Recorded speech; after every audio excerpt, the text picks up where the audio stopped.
The illusion of modern independence and the collapse under basic responsibilities. There's a strange trend happening across social media, a wave of viral videos where grown adults are sitting in their cars, crying, shaking, overwhelmed, because life demanded something normal from them. Not extraordinary, not tragic, just normal. A sick child needing a doctor, groceries and daycare in the same week.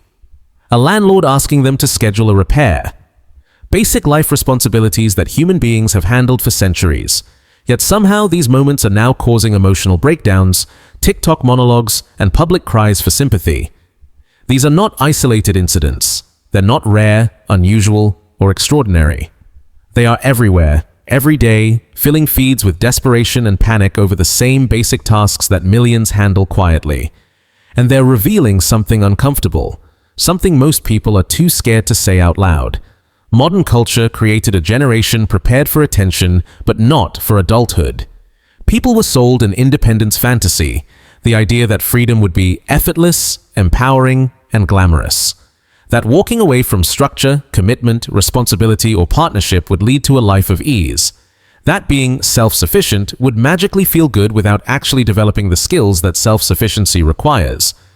The result? A generation of adults who collapse the moment real-world pressure hits.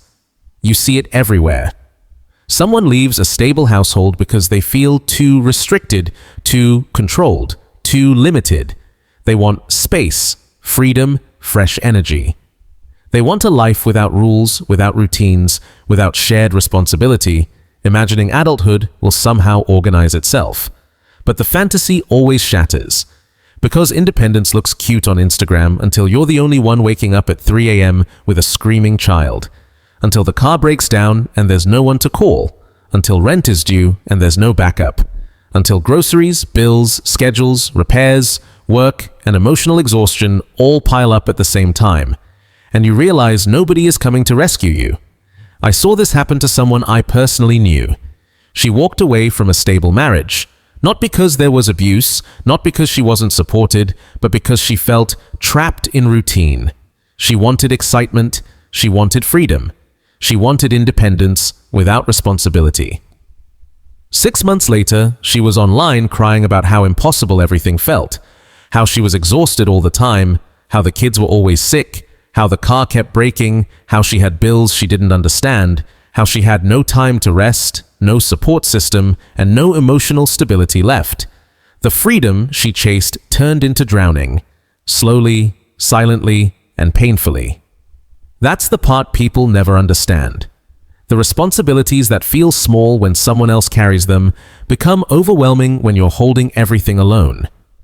Grocery shopping with multiple kids, scheduling repairs when you're clueless and tired, handling bills when you've never budgeted, spending nights alone when fear and stress spike, working while sick because nobody else will cover, managing chaos without structure. These aren't dramatic challenges, but they're just Tuesday for millions of adults who learned resilience, planning, and discipline. But for those who were conditioned to think life should always feel good, Tuesday becomes catastrophic. Modern culture raised people on validation instead of resilience, on emotional expression instead of emotional strength, on self-love without self-discipline, on independence without preparation. So now adulthood feels like a crisis instead of a stage of life. People crumble not because life is uniquely brutal, but because they were never trained to stand on their own feet. The fragile independence culture and the shock of real responsibility. Everyone loves the idea of independence, the soft aesthetic version, the romanticized, filtered version, the I'm living my own life now version.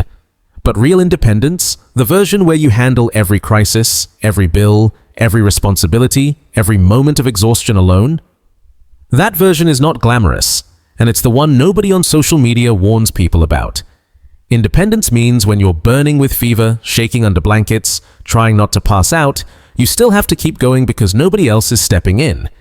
It means when you're emotionally drained, mentally exhausted, and spiritually empty, the world doesn't pause for you to recover.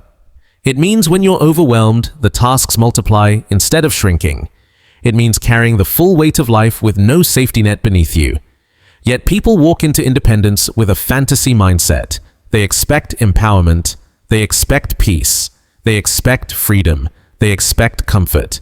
What they don't expect, because nobody prepared them, is the crushing physical and emotional load of running an entire life alone. A client once told me about his ex-partner who insisted she needed space. She talked endlessly about wanting a fresh start, a clean beginning, a new chapter. She believed her stress came from the structure of shared life, not from her lack of discipline. So she moved out with the kids, convinced she would thrive. But 3 months later, reality gave her a harsh lesson. One night, around midnight, her basement flooded after a pipe burst. Water pouring everywhere, kids crying, panic rising. She didn't know where the shutoff valve was. She didn't know who to call. She didn't have the tools. She didn't have the skills. She didn't have the calm mind required to handle a crisis. So she called him, crying hysterically, overwhelmed, lost, the same man she insisted she didn't need. That's the truth. Modern culture hides. Many people aren't actually independent. They're simply unaware of how much structure others were providing for them. The meals they didn't cook, the bills they never touched, the repairs they never handled, the schedules they didn't create, the budgets they didn't plan, the emotional regulation they relied on, the stability they took for granted. When that structure disappears, chaos doesn't slowly creep in. It rushes in instantly. And instead of acknowledging their lack of preparation, many people push the blame outward. Life is unfair. Responsibility is too much. Nobody helps me. Everyone expects too much. But the uncomfortable truth is this. Most of their suffering isn't caused by life. It's caused by a lack of preparation for life. And social media makes everything worse. We now live in a culture where emotional breakdowns are rewarded. Crying on camera brings views. Having a meltdown becomes relatable content. Struggling with basic tasks becomes a storyline. Overwhelm becomes a brand. Victimhood becomes an identity. Drama becomes currency.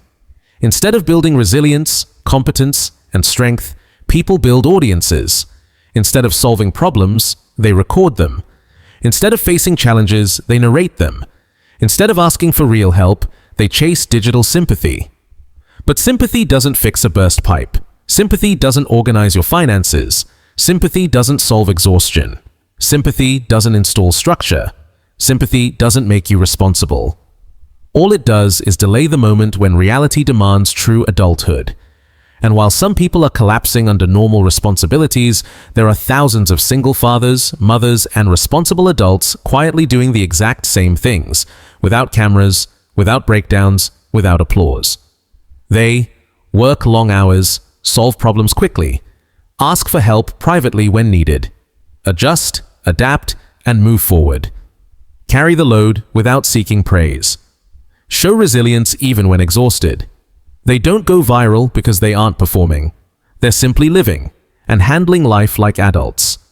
Their lives aren't easy, but they understand something essential. Responsibility is not cruelty, it's reality. And avoiding responsibility doesn't soften life, it just makes you weaker for when life becomes hard. People forget that the structure others provided wasn't just physical help, it was order, routine, boundaries, problem solving, stability, accountability, emotional regulation, strength, leadership, consistency.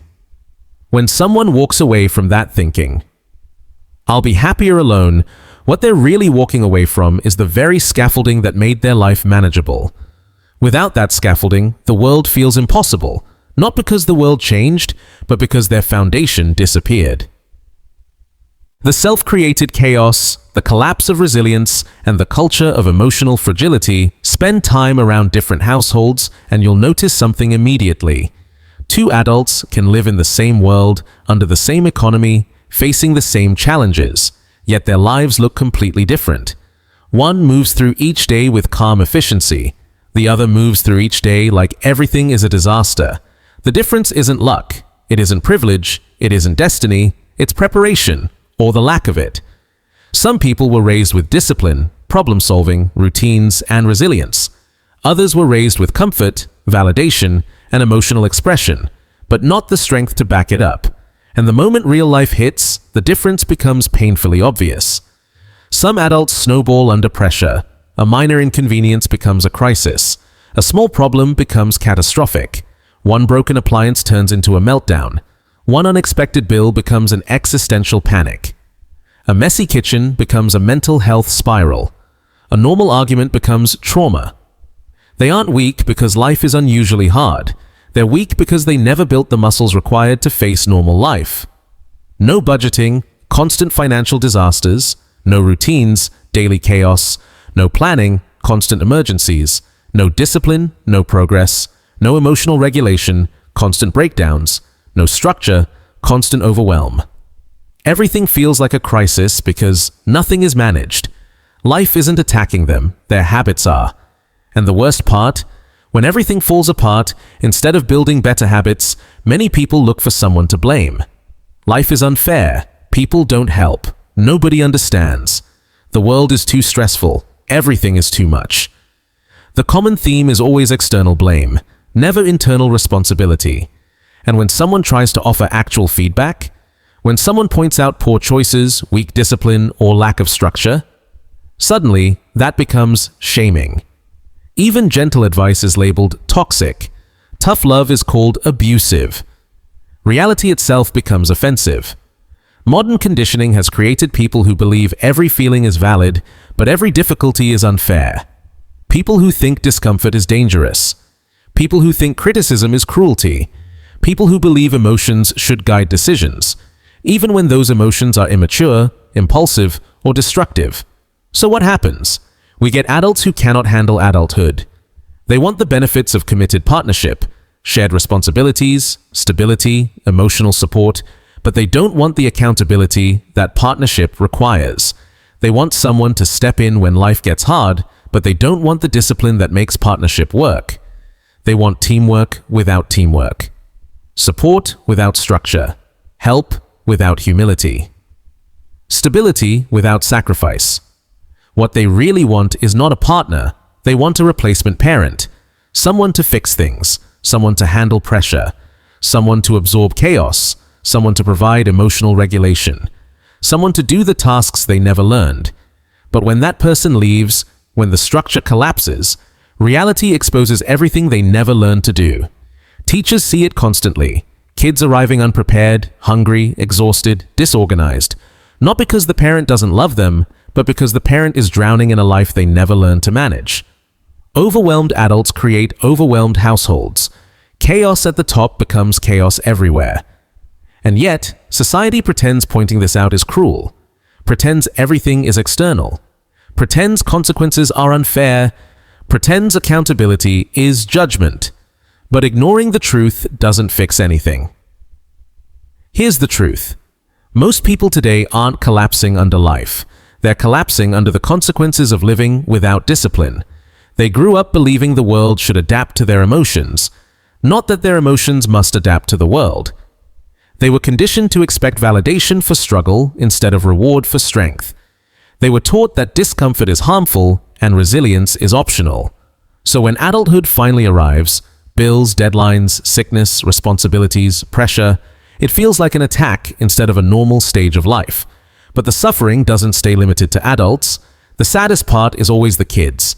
Kids absorb instability. They feel the emotional chaos. They sense the lack of structure. They learn from the environment they're raised in. They mature too quickly because the adult in the house is collapsing too easily. They grow up believing chaos is normal, that life is panic, that emotions run the household, that breakdowns are a form of communication. We're now creating a generation of children watching adults fall apart under basic responsibilities, and then pretending it's normal. It isn't normal, it isn't healthy, it isn't stable, and it absolutely isn't sustainable. The breaking point, the path to strength, and the reality that people avoid.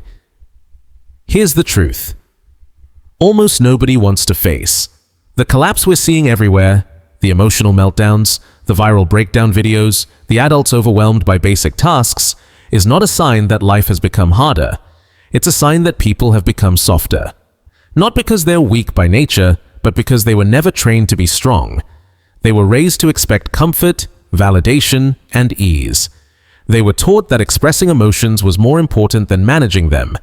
They were told happiness was the goal, not responsibility. They were surrounded by convenience, dopamine, instant gratification, and shielded from struggle. So when real life finally arrives, when adulthood presents its demands, when responsibilities stack up, when pressure builds, when discipline is required, they shatter, not because the load is unbearable, but because their internal foundation was never built to carry it. Reality isn't soft, it doesn't adjust to emotions, it doesn't slow down for someone's exhaustion, it doesn't bend for feelings, it doesn't reward meltdown videos, victimhood monologues, or emotional theatrics. Reality rewards competence, it rewards discipline, it rewards consistency, it rewards strength, even quiet strength. It rewards people who show up even when they're tired. It rewards people who handle responsibility even when nobody is watching. It rewards adults who act like adults. But modern conditioning has produced the opposite. Instead of strength, people learned dependence. Instead of accountability, they learned excuses. Instead of resilience, they learned emotional performance. Instead of self-improvement, they learned self-pity. The result? Collapsed lives that didn't need to collapse. Broken households that could have stayed stable. Children growing up in chaos instead of structure. Adults living in cycles of overwhelm because they refuse to develop maturity. And yet, there is a pattern among the few who turn everything around. Every single person who escapes the cycle of emotional chaos follows the same steps. They stop chasing sympathy. They stop broadcasting their struggles for validation. They stop blaming their parents, their partner, their job, their childhood, their ex, the government, society, everyone except themselves. They stop dramatizing normal life. They stop romanticizing victimhood. They stop expecting life to feel good before they take action. Instead, they start doing the things nobody applauds. They build routines. They create structure. They develop discipline. They learn basic life skills. They stop running from discomfort. They stop letting emotions dictate decisions. They seek growth over comfort. They seek competence over sympathy. They start doing the work even when they don't feel like it. And a funny thing happens once they do. Life doesn't get easier. They get stronger. The bills don't shrink, but they stop panicking. The responsibilities don't disappear, but they become manageable. The problems don't vanish, but they learn to solve them calmly. The pressure doesn't stop, but they stop collapsing under it. Their world transforms not because the external world changed, but because their internal world did. But here's the uncomfortable truth. Most people never make this shift, not because they can't, but because they won't. Victimhood feels easier. Sympathy feels comforting. Avoidance feels safe. Excuses feel familiar. Comfort feels like home. Responsibility feels frightening because it forces people to confront their own role in the chaos of their lives, and many would rather drown in excuses than swim with discipline. They keep repeating the cycle: break down, cry online, get sympathy, feel temporarily relieved, avoid responsibility, face the same problem again, break down again. It's not life that's trapping them. It's their own refusal to grow. And while they remain stuck, the world keeps moving. The rent is still due, the kids still need stability, the future still demands strength. Reality still expects competence, not feelings. That's the truth everyone avoids. Life isn't unfair, it's indifferent. It doesn't punish emotions, it punishes avoidance. The adults who succeed, men, women, parents, workers, anyone, are the ones who develop resilience, accountability, discipline, preparation, and consistency. They aren't superhuman, they aren't emotionless. They simply understand one thing. Being overwhelmed is a sign you need more structure, not more sympathy. People shatter not because life is too hard, but because they were softened by comfort, validation, and unrealistic expectations. And until they build competence, until they accept responsibility, until they replace excuses with discipline, until they trade emotional reactions for emotional regulation, they will keep shattering every time reality knocks. Life isn't the enemy. Lack of prep